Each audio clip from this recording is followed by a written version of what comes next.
Greetings in the name of the Most High Jah, Rastafari, Hola Manuel Haile, Selassie, blessed love and light, peace, truth, happiness, harmony, wise mind, and unity. I am Abaras and Ebnatafari, and this is, I would say, our second video. Kind of wanted to continue from our first video, which is intro and reason. Though I don't want to get too much into, personal things as much as just to discuss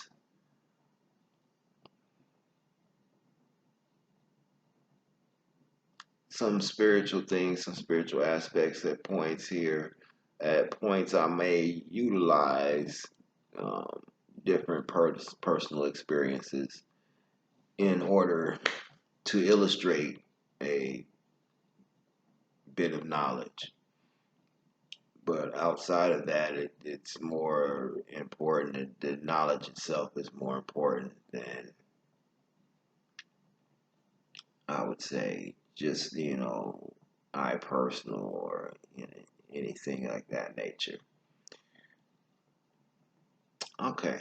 That being said, I think we left off last time and I was noticing at a very young age that there was a difference in, per se, spiritual maturity and age, and spiritual maturity didn't always necessarily match up with the person's age, per se. A person could be wise beyond their years or foolish as well beyond their years, so to speak, depending on the individual.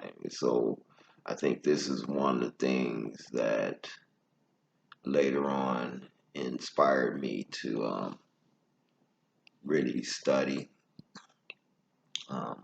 several things. I would say psychology being one of those things, and spirituality being the foremost of those things, as well as, of course, practice, because certain things you can study, certain things you have to do to understand, quite simply. And so at a young age, I started to, I got into martial arts and this kind of thing. I think in my first martial arts class, I was about 9-ish or so. Really, mindset at that point was very much peace oriented. I remember even, telling friends in the neighborhood, peace is the way. Violence is not the way. Peace is the way. And yeah, at certain points I did get picked on for such philosophical views and holding on to those things, even at a young age. But I did.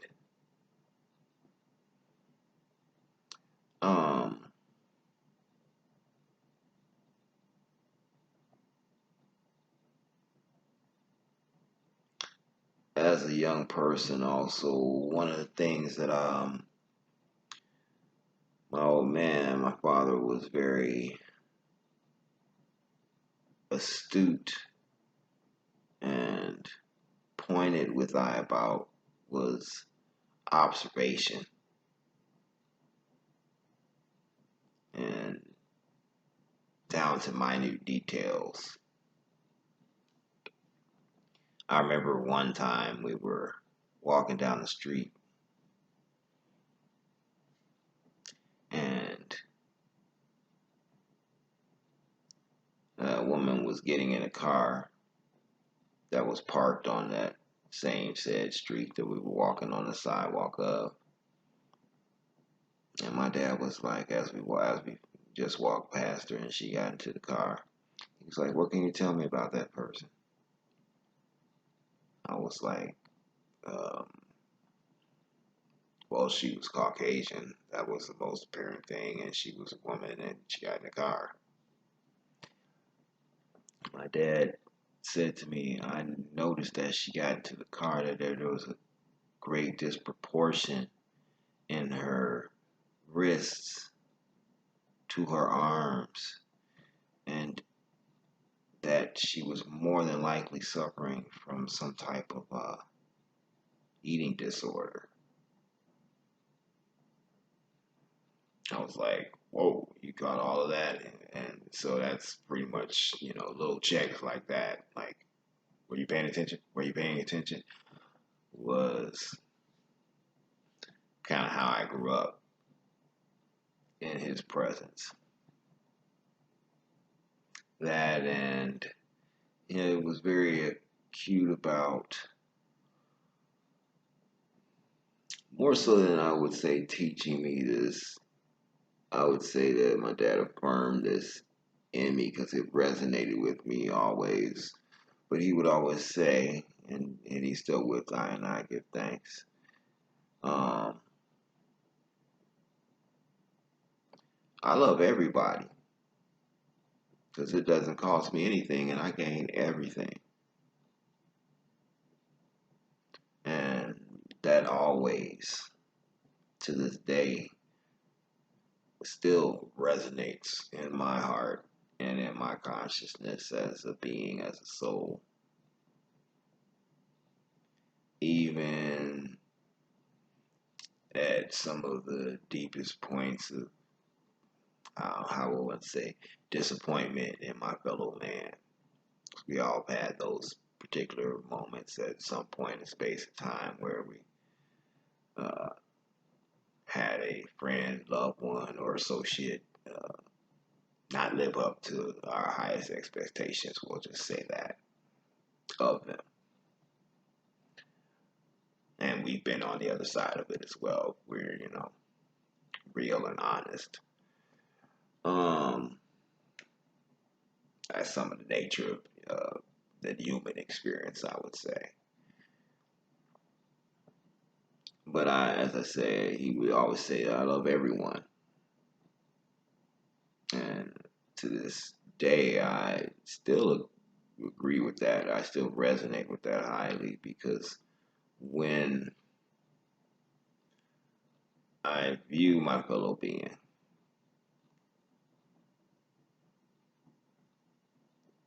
high to low, as some would call it, though I would tend to not per se judge. Um, the fact that this or that one is breathing air, and the fact that them breathing air is not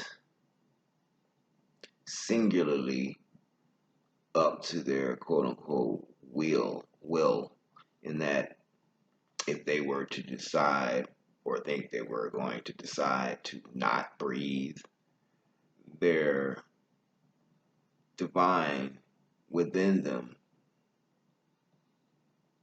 if they were able to hold their breath long enough to actually pass out, which is doubtful.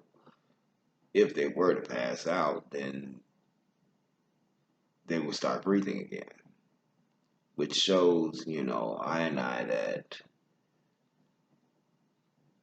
there's divinity there, quite simply.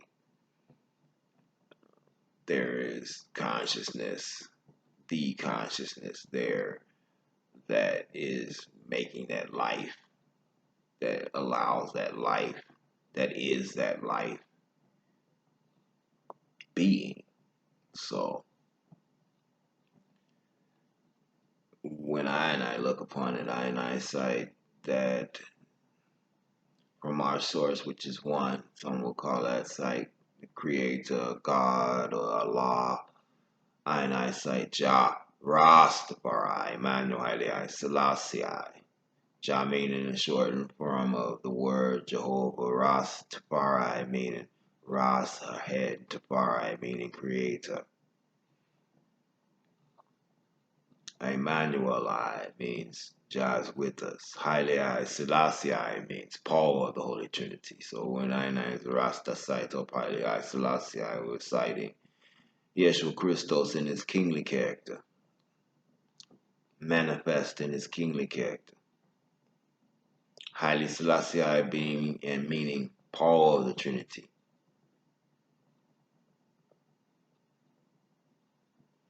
So is his manifestation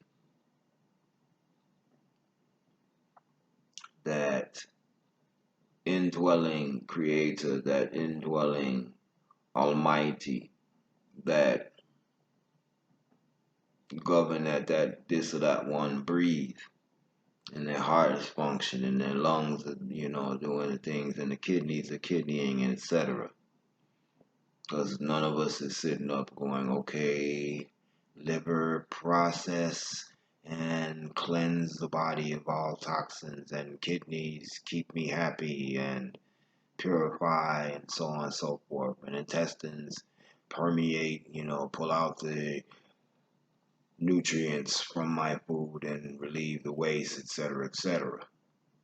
So there is an intelligence that makes that all go down smoothly. That intelligence on eyesight is what we call our indwelling iterator, or divine intelligence and dwelling. And though I don't think I would have expressed it this well at that age, I saw, well, man, that one breathing, can't stop breathing.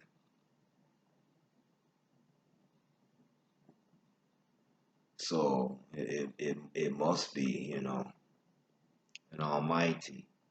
It must be, higher power that allows such, movements to continue and creation. So as I grew forward, and I used to be interested in many things, nature, especially studying all the different types of animals and different animal kingdoms and nature itself. There's always something very amazing. Always, be amazed about different things and aspects of different animals in nature. For example, like the chameleon that could blend into its environment so perfectly. Or the stick insect that looked just like a twig. Had that defense mechanism to hide and look just like the branch, be part of the branch, so that a bird wouldn't eat it. All these different kind of things. The soaring of the eagle, the running of a horse. All these things were just amazing. See, the power, for example, of a horse. To see a horse fully run and realize, whoa, all his legs like lift up off the ground at a point in a full gallop, like it flies for part of that run, is amazing. And that just, there's this creator, there's this source that creates such genius creations.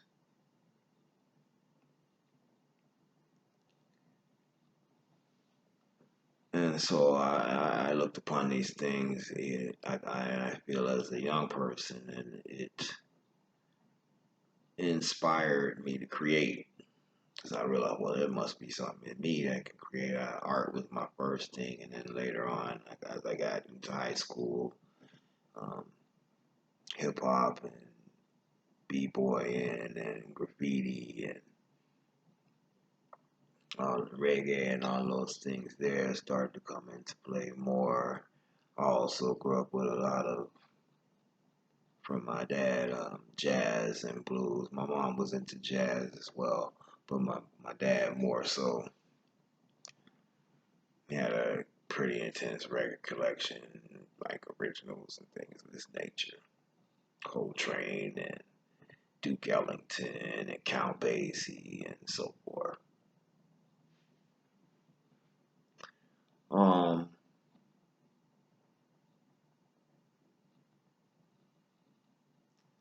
so I spent, some time after high school, about a year. I worked as a short order cook at a kosher deli, and then I went into the Air Force for 4 years, where I grew my first set of locks.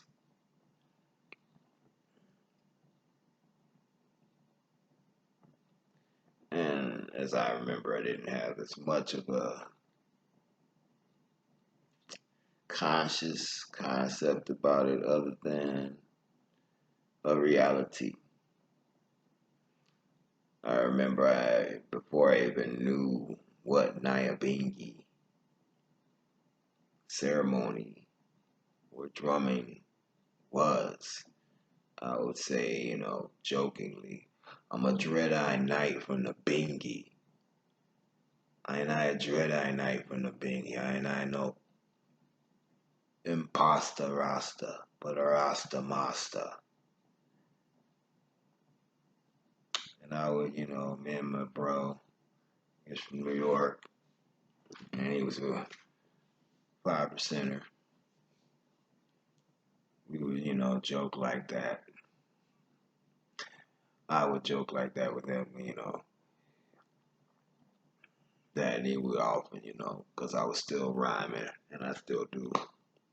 But we'd often just cipher and build rhymes, and that was, one of the creative outlets while I was in the military. It was definitely creating poetry, creating rhymes. And later on, I came to realize that the ability to freestyle was and is, in its essence, a meditative ability. The ability to go into the zone pretty much at will and create, in this particular case, poetry. While I was in the military, I worked as a mental health unit specialist. It means I worked on a ward. Initially, it was a rapid treatment unit, which means we only worked with people that were having what we call adjustment disorders for the most part, and generally not full spectrum psychotic disorders or anything as extreme of that nature. And then later on, my unit switched over to a full unit where we dealt with everything: schizophrenics, bipolar, alcoholic, et cetera, so forth. Everything, every kind of diagnostic, basically. And so that was my first and study of psychology was through the military and through direct, I would say, practice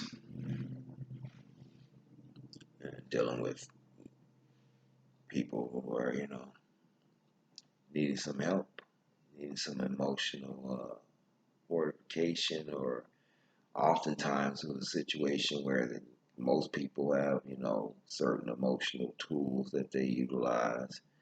And if one of those tools didn't fit the situation that per se happened, then, that person basically had a breakdown, where they were like, "Oh wow, I don't know how to deal with that." They don't know how to deal with that situation. So that therein is wherein they would seek help or wind up, quote unquote, in the hospital. From there, I worked in after getting out of the military, and I worked at the West Side VA for a year, which I mentioned I feel last time, and then started getting into really creative aspect and spirituality and African spirituality and Rastafari in specific.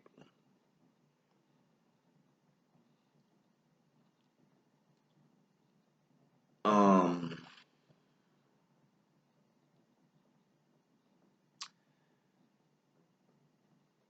when I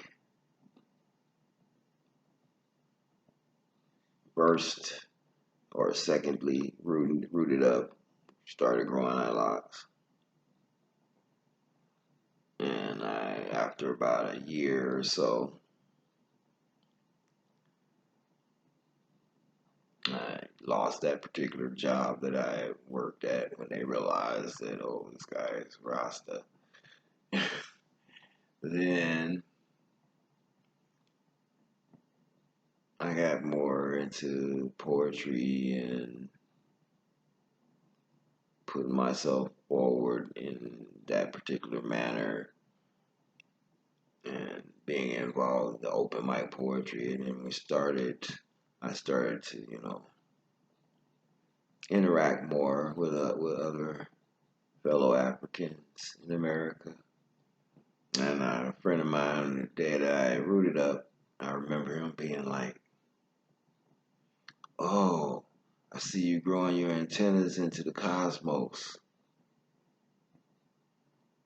And that was the first time I had heard the words spoken or of locks and description of locks in that manner. And again, this very much resonated with me. I remember who it was. It was my bro, Mura, who also at that time later let me know, oh, there's these classes where they're teaching African cosmology and African, committing tree of life meditations. And I was like, what?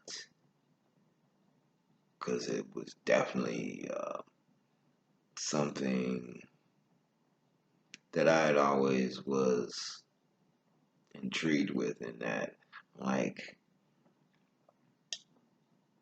we always get, Christianity and so forth is a prevalence of this around I and I. And I don't mean that in a negative sense, but I'm like, I as an African, I'm like, I'm thinking that we were before that. So what were we doing, what were we practicing spiritually that allowed us to create and exhibit such miraculous um, archaeological um, leavings, such as the pyramids and other artifacts that still to this day are boggling architects' minds. I felt as a young person and at that time that there was something vast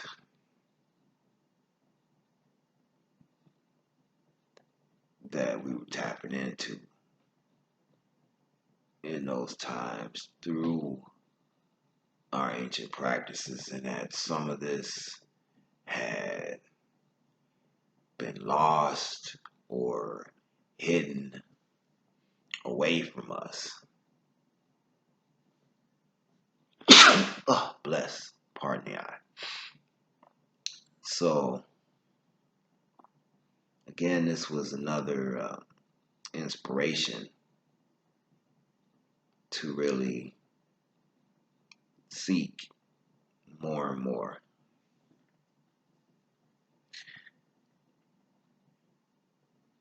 And to create and study. So I started going to Sarah Set, this little, which was actually, I started going to this little health food store, and in the back of that, Sarah Set had these cosmology classes and meditation classes. And it was a bunch of poets, artists, creative types, all pretty much from, a lot of us from the open mic set and the music set and this kind of thing that were going to these classes, going to the meditation class. So as I remember, it was after about um, 3 weeks to a month, we started to experience different individuals were getting mounted, which is, if you don't not familiar with that term, mounting is when an ancestral or an enlightened ancestor um, goes on to a person and takes up that person's, possesses that person to the point generally that they will speak. In African ceremonies, there's generally, somebody that translates and speaks back, which is different from, the Christian church. The same thing happens in Christian churches as well. That's, people getting the Holy Ghost. It's ancestral spirits and aspects of the Most High, visitations. So this is those are things that have been happening to we peoples since anciency. Just to put that bit of, truth forward. And so I was, citing up these things. I initially, after several months of going to the meditation class there, then they, kind of invite you to go to ceremony, which is held in the same place. And I remember at one particular point, we were doing an ancestor ceremony, and one of my brethren, me and him were both like squatted across from each other, like, yeah, here. Just got squatted down on the floor, like so, on our proverbial haunches.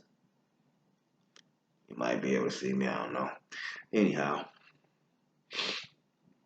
and we were singing back and forth in a African language that consciously right now I could not tell you what language it was that we were speaking, but we obviously knew it well enough that we would end the song and each other, that we were call and response singing this song back and forward for good. As I remember from observing, because it was like I was there but I was in the background of my own consciousness, kind of, so to speak. And I'm watching his ancestor sing this song, and his ancestor was singing this song back and forth for a good 5 minutes or so, which is still very much profound um, experience to I and I, even now, because some of that I realize is that being an aspect of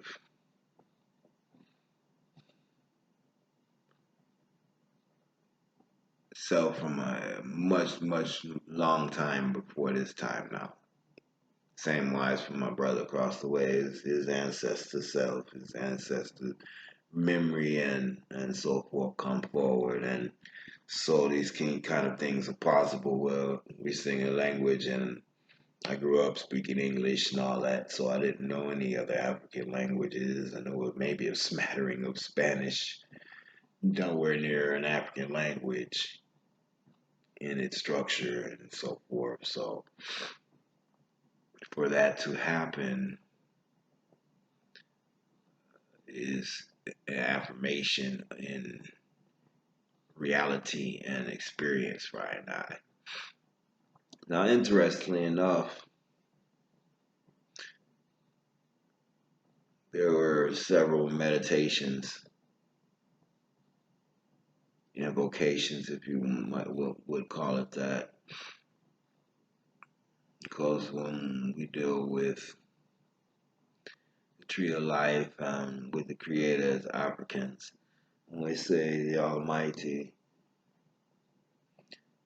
Africans, when we look at African spirit in the spirituality sense of things, you see, um,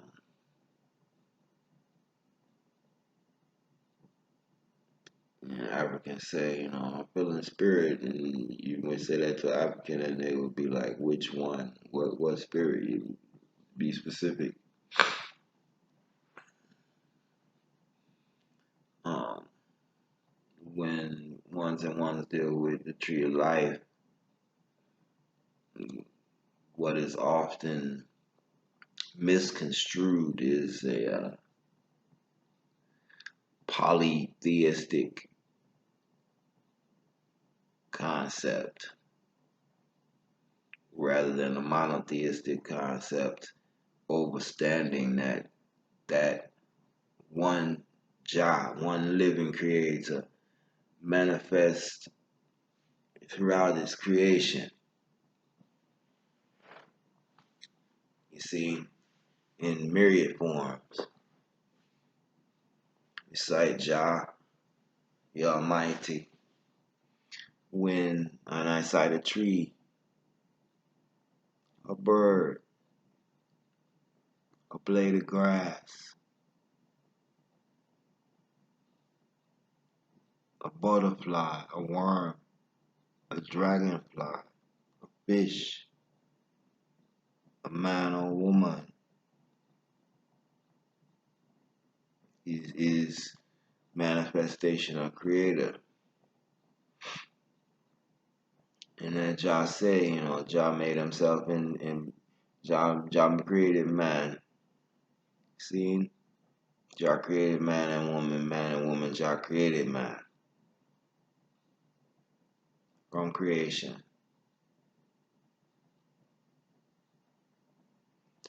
Now, Jah look upon man, as the scripture goes, and mind Jah in eyesight. These things are symbolic, and I expound. Jah saw, man was apart from the Almighty in his consciousness. And so Jah put a sleep upon man, unconsciousness. Sleep, unconsciousness. And Jah went upon man and became a part of man in his unconsciousness, even. And Jah was one with man. Jah is one with man, and Jah look upon man and he said, now man is good.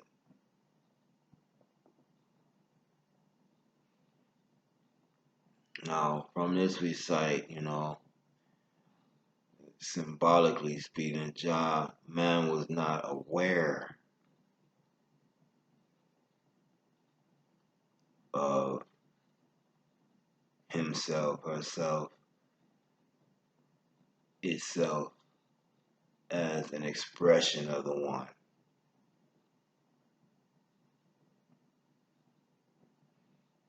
So it's important, just go across this real quick. When we look upon scriptures, meditate, pray, and think, utilize the mind as well as the heart. You let the heart utilize the mind, I would even say, to make it real clear.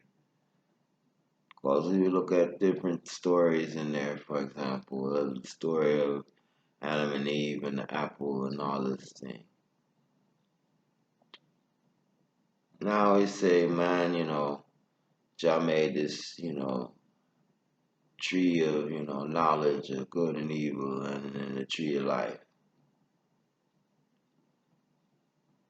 Now you think since we cite up Jah is omniscient, that means all knowing. That means knowing past, present, and future. Alright? So if I know past, present, and future, and I say to these ones and ones I create, hey, don't eat this fruit. And I already know past, present, and future, and then I already know them ones is gonna eat that fruit. See? So then his next thing is for man to imbibe of the tree of life, because it's saying it quite clearly, all it is for them for man is to eat the tree of fruit from the tree of life, and it will be as we. Now this makes a lot of sense when we think about in the original, in the Hebrew, where it's saying, God or the Lord, it would be, Yad Chai Elohim, which means the one that has become many. Literally, the one that has become many. Or as I would say, I. It's the one that is manifest throughout all.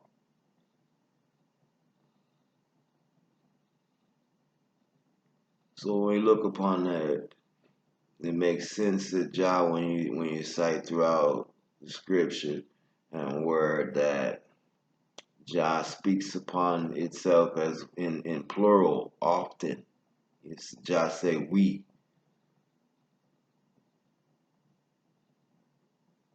So when I, cite up I for his Jah and I, so in essence, though I, so to speak, is no such thing. Because my heart is pumping and my lungs are breathing and so forth. So it's Jah with I. Rastafari, Emmanuel, Selassie. So when we look upon this in creation, and when I look upon this as a young man and cite humans, other beings, then I have to say, well, it must, be I brother and sister, whether they know or they, I understood that all of them think of themselves as I or act as if they are I brother and sister, but it is a thing for I why I'm on the field. Well, I know, so I have to be responsible for what I know. Can't be responsible for what, this one or that one don't know. Or do know, you see? I said, well, I can be responsible for and control of what I know and feel. So it's for I to move in that light and in that love and in that truth that I feel. And when I say feel, I don't mean to say in just an emotional, romantically or emotional, romanticized kind of feeling in that way, but in the sense of uh, a spiritual resonance, like intuition, feeling, visceral to the core of my being type of feeling. Uh, and it's not to say, oh, he's spiritual, he's always gonna, cause for view that, spirituality doesn't mean, it's supposed to walk around like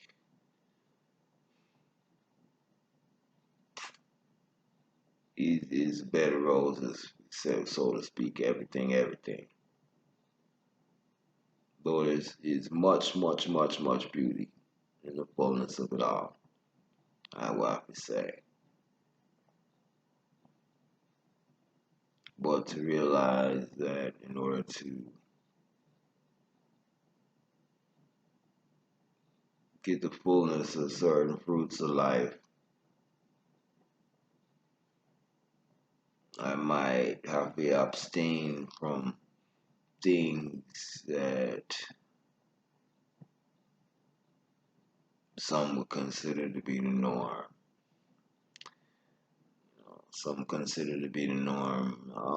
When I get drunk and get fucked up, bad to and I remember being younger and we drank and all them things there. But I also remember too citing up a point where I'm like, why? Because the effects of alcohol are, pretty standard, I would say, pretty straightforward and known. At least some of the, basic ones, not all the long term effects people knew they probably would continue to get effed up, as it were. I mean, just think about that. Like, people, most times you say, oh, dude went out, he got effed up. Then that generally, would not be a positive thing. And I always cited, oh, wow, it started out, seeming like it's positive, like you're having fun and all that, you're doing the thing and getting bubbly. But then the effect of alcohol is that it lowers your inhibition system, which center in your brain. And that means that it lowers your center that tells you, hey, that's dumb, don't do that. And you're basically taking that out of the game if you get intoxicated to the point that, most people talk about when they say, I'm going to go out and get fucked up. It is what it is. But at a certain point, I personally decided, whoa, wait a minute, this ain't fun. Well, if I get drunk to this point, then one, I get sick. Two, I'm not as clear, or and three, I'm not as aware as I like to be, or on point as I like to be. So Friday, it became a thing where it was social and then minimal social, and then at a certain point, nah, no, thank you.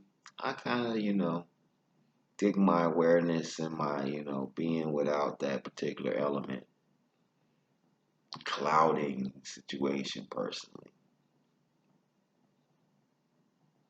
Different strokes for different folks, as it were. I would definitely recommend,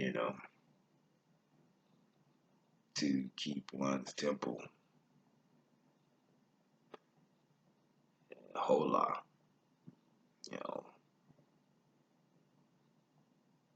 in the sense of mentally, physically, emotionally, spiritually. Eat good food, be grateful and happy for the food that you do eat, whatever it might be.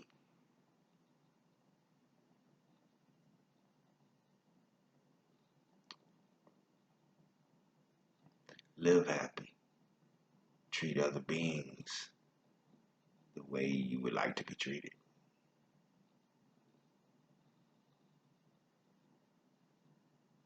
Quite simply because we get in what we put out all the time too. This was something that I was also, seeing more clearly as I, started to grow and study and learn. As I said, I was very much into the tree of life because I was learning some of these things throughout Saraset, and therein was some of the things that I was very inquisitive about as a young person. I always wanted to know about African religion, African spirituality. I also felt that there was some connection between it and quote unquote Christianity, which I later found to be quite true. We don't have enough time and space to go into that on this one video, so we'll save that for another time. Um, One of the other things I would say that I looked upon, to touch upon it briefly, as I was and am studying this universe that we are in and a part of and at one with, was just how infinitely vast it is.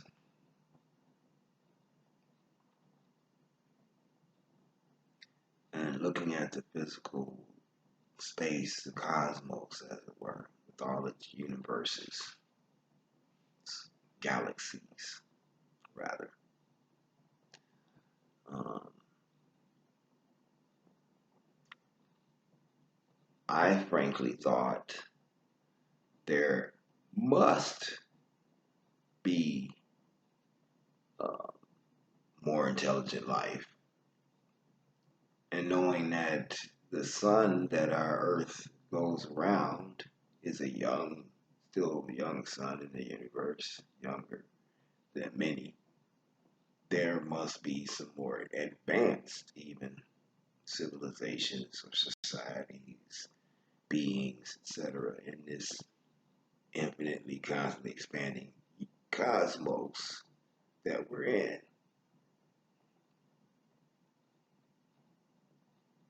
Frankly, that I saw as a young person too, and even as a young adult, that often people would you say UFOs or this kind of thing, that look at you kind of kooky. Like, why are you tripping? UFOs, extraterrestrials.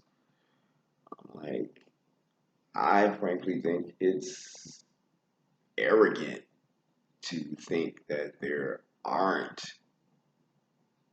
other beings in this infinite, let's think about that, infinitely expanding cosmos that is filled with galaxies which have each galaxy has lots of stars and solar systems with planets.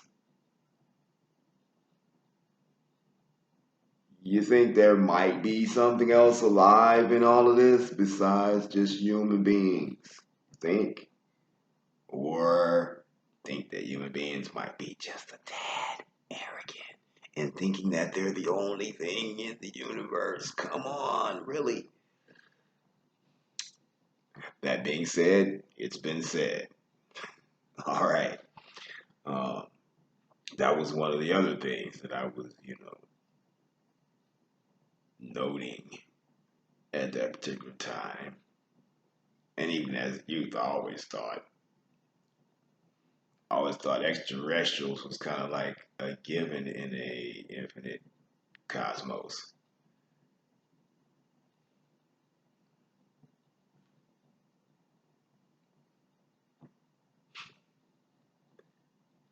Infinite cosmos. Think there might be other beings besides just us. Just saying. Think about it. Think about it. Really, really think about it, peoples. Um, and that there might be some more advanced civilizations, obviously. And then when you study some African, indigenous African uh, origins and oral history, such as the Dogons are like, we're from the Dog Star and the Pleiades system, and we came here to Earth. And now we're, the Dogons, basically. They cite that they were dolphins originally. Truth is stranger than fiction, and this and I span of life have definitely um, seen some very true and strange things, which we will go into as well later in later episodes. By golly,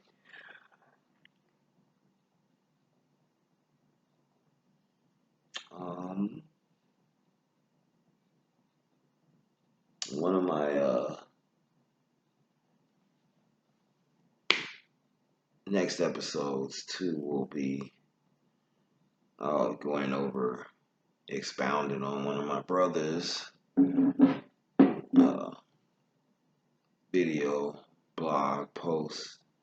Uh, Deep Speak with Brother Sadiq. Shout out, by golly. One love and one heart, one prayer.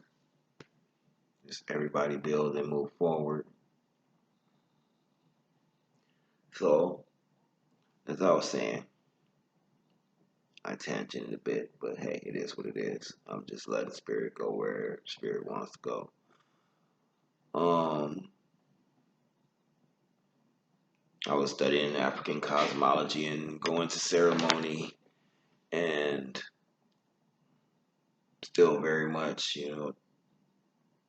digging and delving into Rastafari culture and learning some Nyabingi, which is the drum ceremony of Rastafari.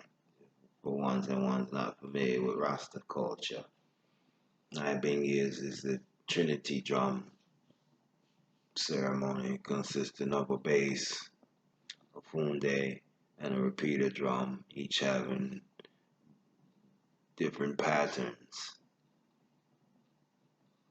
that stimulate the soul as well as chakras and so forth as well.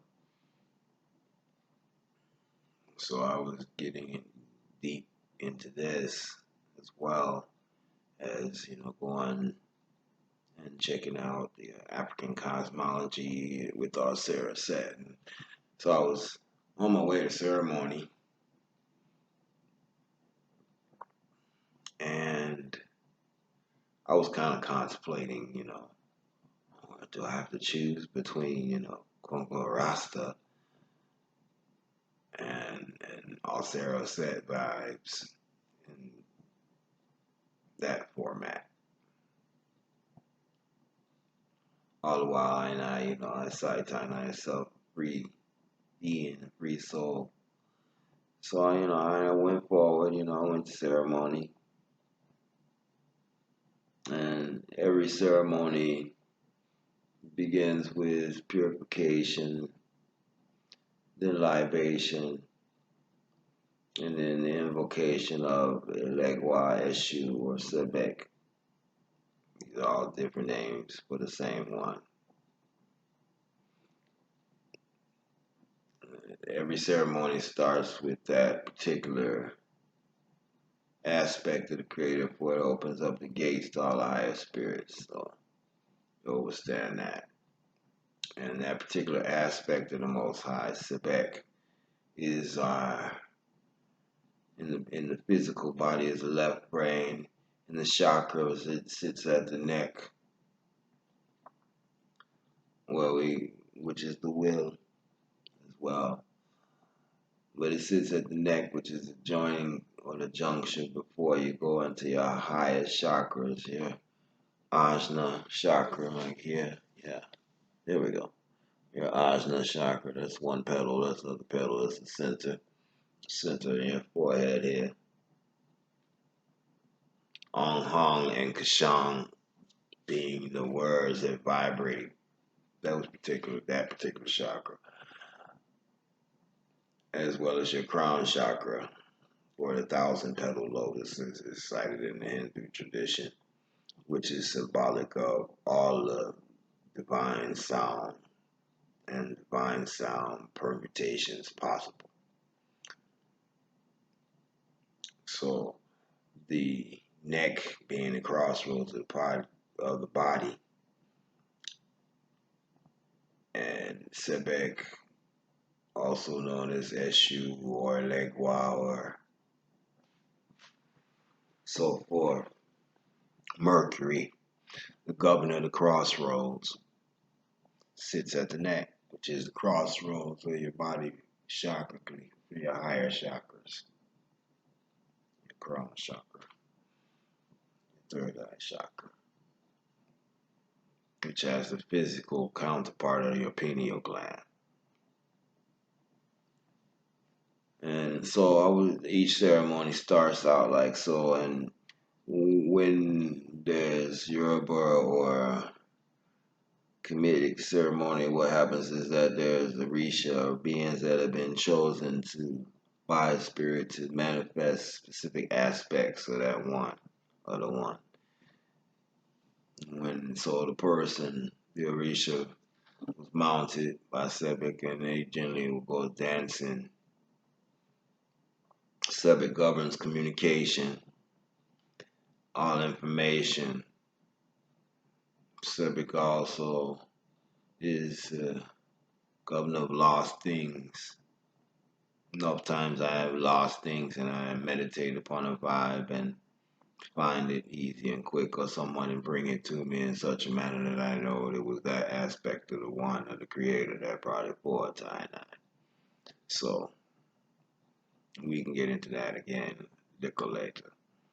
So I go into the ceremony and so forth, and go through purification and libations to enlightened ancestors, and invocation of Sebek, and he's dancing around, and Sebek and Legua generally will speak to ones that need, I would say, or have asked probably a question. In my case, it was, this or that with Rasta or the whole Sarah Set thing. And interestingly enough, Sebek danced up to me, and Sebek is known to be somewhat of a trickster, comical, with a big grin on his face, and he looked at me, he says, looked at I-9 and it's like, different strokes for different folks. laughed, and then spun around and then danced off, literally.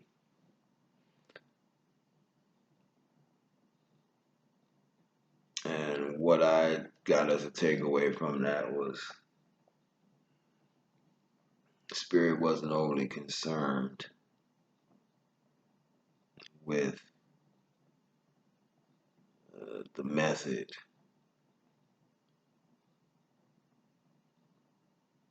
per se by which I gained, memory, spirituality, etc., awareness of self. But that there were, as he said, different strokes for different folks. That which resonates with this one and that which, resonates not so much with this one or that one. And so being able to flow with that which resonates with one was the greatest takeaway from that particular message of Spirit, as well as that Jah knows all things, no matter what particular form the Creator might take.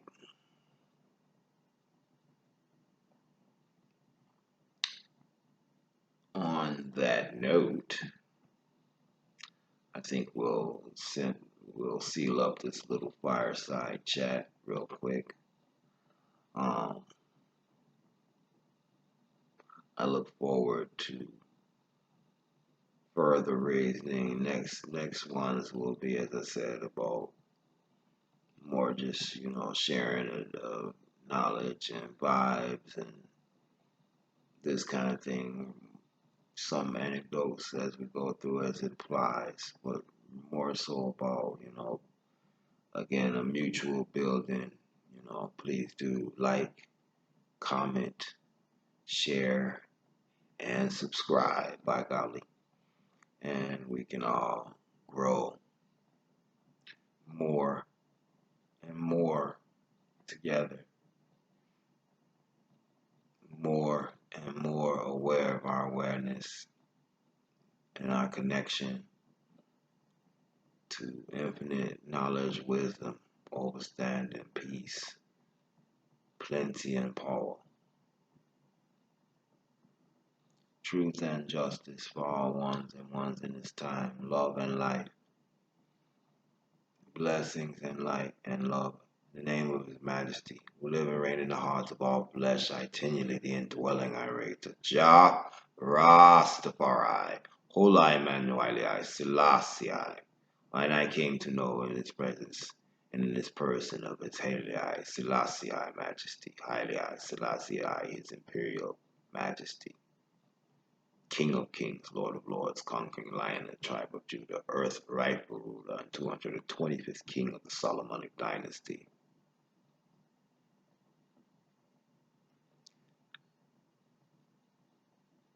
Unity, truth, and peace. Until next time, one love, one heart, one prayer. I tenually, Jah love, seen, Rastafari, bless, Haile I, Selassie I, Holy Emmanuel, one love.